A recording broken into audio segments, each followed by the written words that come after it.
시청자 여러분 안녕하십니까? BOA 모닝뉴스 시작합니다. 미 국방부가 신종 코로나 바이러스 확산과 관련해 주한미군 장병 등의 한국 이동을 제한하는 조치를 발표했습니다. 트럼프 대통령은 코로나와 관련해 한국과 중국 등의 상황을 계속 주시하며 상황 개선 여부를 살피겠다고 말했습니다. 조상진 기자가 보도합니다.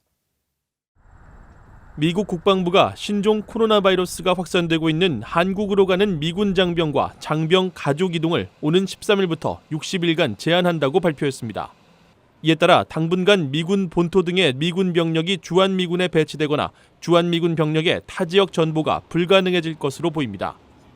주한미군 사령부는 12일 관련 정보를 미국 국방부로부터 전달받았다며 이동 제한이 주한미군에 미칠 영향을 분석 중이라고 밝혔습니다. 이번 한국 이동 제한 조치 대상에는 육군뿐 아니라 공군과 해군, 군무원 등도 모두 포함됐습니다. 주한미군 측은 이동 제한에는 부대 배치와 임시 임무, 출장 등 모든 형태의 여행이 포함된다며 국방부 지침에 따라 지휘관은 필수 인력이나 특정 상황에서 준비 태세 유지가 필요하다고 판단될 경우에만 일부 예외를 둘 수 있다고 설명했습니다. 앞서 미국 국방부는 장병과 장병 가족, 군무원을 대상으로 여행 재고에 해당하는 여행경보 3단계로 지정된 한국 등의 국가와 이동 교류하는 것을 제한한다고 발표한 바 있습니다. 이런 가운데 도널드 트럼프 대통령은 11일 대국민 연설을 통해 신종 코로나 바이러스 감염증과 관련된 미국의 조치를 발표했습니다. 트럼프 대통령은 보건 전문가들과 협의를 통해 강력한 조치를 취하기로 결정했다며 오는 13일 자정부터 영국을 제외한 모든 유럽 여행객들의 미국 입국을 30일간 중단하기로 결정했다고 밝혔습니다. 또 신규 확진자 수가 다소 감소세를 보이고 있는 중국과 한국 등의 상황을 주시하고 있다고 말했습니다.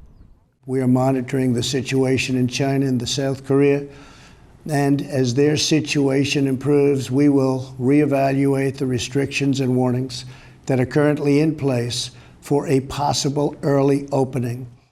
현재 미국 정부는 중국 전역과 한국 대구 지역에 여행 경보 4단계, 즉 여행 금지 조치를 발령한 상태이며 대구를 제외한 다른 한국 지역들에는 여행 재고를 의미하는 여행 경보 3단계를 유지하고 있습니다. BOA 뉴스 조상진입니다. 테런스 오시오너시 미 북부사령관 겸 북미 항공우주방위사령관은 북한을 비롯한 불량 국가들로부터의 미사일 위협에 대응하기 위한 차세대 요격체 도입이 필요하다고 강조했습니다. 오시오너시 사령관은 12일 미 하원 군사위원회 청문회에 출석해 미국은 불량 국가인 북한의 미사일 위협을 방어할 수 있다면서 현재 존재하는 미국의 미사일 방어체계 공백은 차세대 요격체 역량으로 메울 수 있다고 말했습니다. 청문회에 함께 출석한 로브 슈퍼 미 국방부 핵미사일 방어 정책 담당 부차관보는 불량 국가들의 대륙간 탄도미사일 위협으로부터 미국 본토를 방어하는 일은 미국의 최우선 과제라고 밝혔습니다. 미국 민주당 대선 후보 경선에서 조 바이든 전 부통령이 잇따라 승리를 거두며 유력 후보로 자리를 굳혀가고 있습니다. 바이든 전 부통령은 북한 문제와 관련해 실무 협상의 중요성을 강조해왔는데 선거 캠프 외교안보팀의 핵심은 오바마 행정부 당시의 인사들이 맡고 있습니다. 이조은 기자가 전해드립니다. Hello, Detroit. 조 바이든 전 부통령은 지난 3일 미국 14개 주에서 동시에 치러진 예비선거 슈퍼 화요일에 이어 10일 6개 주 경선이 열린 미니 화요일에서도 버니 샌더스 상원 의원을 제치고 압승을 거두고 대세론을 굳혀가고 있습니다. 바이든 전 부통령은 경선 과정에서 북한 문제와 관련해 미국 비핵화 실무 협상에 무게를 둔 외교적 해법을 강조해왔습니다. 북한 문제와 관련해 협상가들에게 힘을 실어줄 것이며 국제사회 공조를 통한 조율된 대북 캠페인에 시동을 걸겠다는 공약을 제시하기도 했습니다. 또 북한이 일정한 조건을 충족할 경우 김정은 위원장과 만날 의향이 있다고도 밝혔습니다. 바이든 선거 캠프에서 북한을 비롯한 외교안보 정책 자문을 총괄하고 있는 인물은 오바마 행정부에서 활동했던 토니 블링컨 전 국무부 부장관입니다. 캠프 외교안보 선임 고문을 맡고 있는 블링컨 전 부장관은 지난해 5월 프랑스 언론과의 인터뷰에서 트럼프 대통령이 북한과의 긴장 국면을 외교로 전환한 건 높이 평가하면서도 북한의 적법성을 부여하고 국제사회의 대북 압박 공조를 약화시킨 건 패착으로 지적했습니다. 바이든 전 부통령도 지난달 선거 유세에서 김정은 위원장과의 친분을 과시하는 트럼프 대통령을 비판한 바 있습니다. This is a president who embraces thugs like Kim Jong-un, who had his brother killed at an airport and his uncle's brains blown out sitting across the table. 니콜라스 번스 전 국무부 정무차관도 블링컨 전 부장관 아래서 바이든 외교안보팀의 핵심 역할을 맡고 있습니다.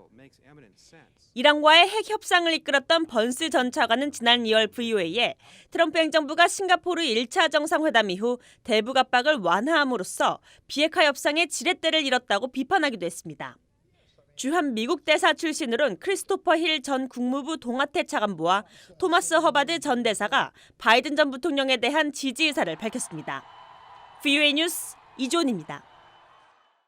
미국의 모든 정보기관들을 총괄하는 국가정보국이 북한을 미국의 선거에 개입할 가능성이 높은 잠재적 국가로 지목했습니다. 미 국가정보국은 10일 기밀 해제된 미국 선거에 대한 외국의 위협 자료에서 미국의 선거에 대한 위협은 러시아만의 문제가 아니라며 북한을 비롯해 중국과 이란, 쿠바 등을 선거에 개입할 가능성이 높은 나라로 분류했습니다. 국가정보국은 특히 이들이 미국을 혼란에 빠뜨릴 목적을 달성하기 위해 2020년 미국 대통령 선거에 개입할 기회와 수단, 잠재적 동기를 모두 갖고 있다고 지적했습니다. 앞서 로버트 오브라이언 백악관 국가안보보좌관도 지난달 언론 인터뷰를 통해 북한과 중국, 러시아 등이 자국의 유리한 후보 당선을 위해 미국의 선거에 영향을 주려 한다며 우려하고 있다고 밝힌 바 있습니다. 신종 코로나 바이러스 확산으로 타격을 입고 있는 한국에서 취약계층에 대한 구호단체의 지원이 본격화됐습니다. 이 취약계층에 긴급 구호 위생키트를 전달하는 현장 한상미 기자가 전해드립니다. 서울 영등포구에 저소득층이 모여 사는 이른바 쪽방촌 동네. 긴급 구호 키트를 받기 위해 모인 주민들이 길게 줄을 지어 있습니다. 봉사단체가 마련한 구호 키트를 받기 위해서입니다. 거동이 불편해 나오지 못한 주민들에겐 봉사자들이 직접 찾아가 구호 물품을 전달했습니다.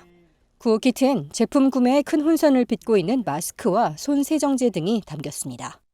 네, 마스크하고 그 손세정제 많이 좀 준비를 했거든요. 나가실 때 꼭 마스크 끼시고요. 외출하실 때가 들어오실 때는 꼭 손세정제로 손을 깨끗하게 닦아주시면 되거든요. 아이고 너무 감사하죠. 이렇게 많은 사람을 이렇게 다 일일이 이렇게 해주니 얼마나 감사해요. 너무나 감사하지. 정말. 그게 돈이 얼마예요 이거 세상에.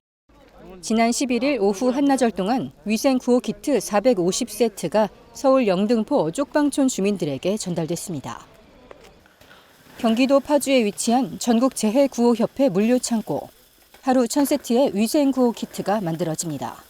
기업들의 후원으로 마련된 위생용품들이 하나하나 상자에 담겨집니다. 물티슈를 비롯해서 생활용품에는 휴지, 수세 및 주방세제, 고무장갑, 빨래비누 등을 준비했습니다. 또한 손소독제 4개와 항소 마스크 10장을 준비했습니다. 이렇게 만들어진 코로나19 구호 키트는 인천과 서울 지역 쪽방촌 어르신들 1000여 명에게 지원될 예정입니다. 구호 키트를 전달하는 희망브릿지 전국재해구호협회는 지난 1961년 한국 내 언론사와 사회단체들의 주도로 설립됐습니다. 협회 측은 경제적 취약계층이 코로나 바이러스에 노출됐을 때 집단 확진으로 이어질 수 있는 만큼 이런 지원들이 사회적 예방 차원에서 더 필요하다고 말했습니다. 3월 10일 3시 현재 코로나19 확산을 방지하기 위해 개인 및 기업들이 후원해 주신 후원금은 775억 원이고요. 구호 물자로는 총 180만 점의 구호 물품이 지원됐습니다. 12일 0시 기준 한국 내 확진 환자는 7,869명, 사망자는 66명입니다. 현재 한국 정부는 신종 코로나 바이러스 확산이 심각한 대구 경북 지역의 특별 재난 지역 선포 요청을 받아 검토하고 있습니다. 신종 코로나 바이러스 확산 추세 속에서도 경제적 약자와 이웃을 향한 물품 지원이 이루어지면서 쪽방촌에도 따뜻한 온정이 전해지고 있습니다. 서울에서 VOA 뉴스 한상미입니다. 유엔 인권이사회가 신종 코로나 바이러스로 인해 지난달 24일 스위스 제네바 유엔 본부에서 개막한 제43차 회의를 잠정 중단하기로 결정했습니다. 엘리자베스 티히 피슬베거 유엔 인권이사회 의장은 제네바에서 기자들에게 13일자로 회의를 중단하겠다고 밝혔으며 이에 따라 다음 주 표결 처리 예정이었던 북한 인권 결의안 채택도 연기될 것으로 전해졌습니다. 이 같은 결정은 세계보건기구 WHO가 신종 코로나 바이러스에 대해 세계적 대유행, 즉 팬데믹을 선언한 데 따른 것으로 이번 이사회의 남은 일정은 코로나 바이러스 사태의 추이에 따라 오는 6월 제44차 유엔 인권이사회 이전에 속개될 것으로 보입니다. 유엔 인권이사회는 지난해까지 17년 연속 해마다 봄 북한 인권 결의안을 채택해 왔으며 결의안을 통해 북한 주민들에 대한 인권 유린의 책임 규명과 처벌 작업을 위한 조치를 취하고 있습니다. 이상으로 BOA 모닝 뉴스를 마칩니다. 함께해 주신 여러분 고맙습니다.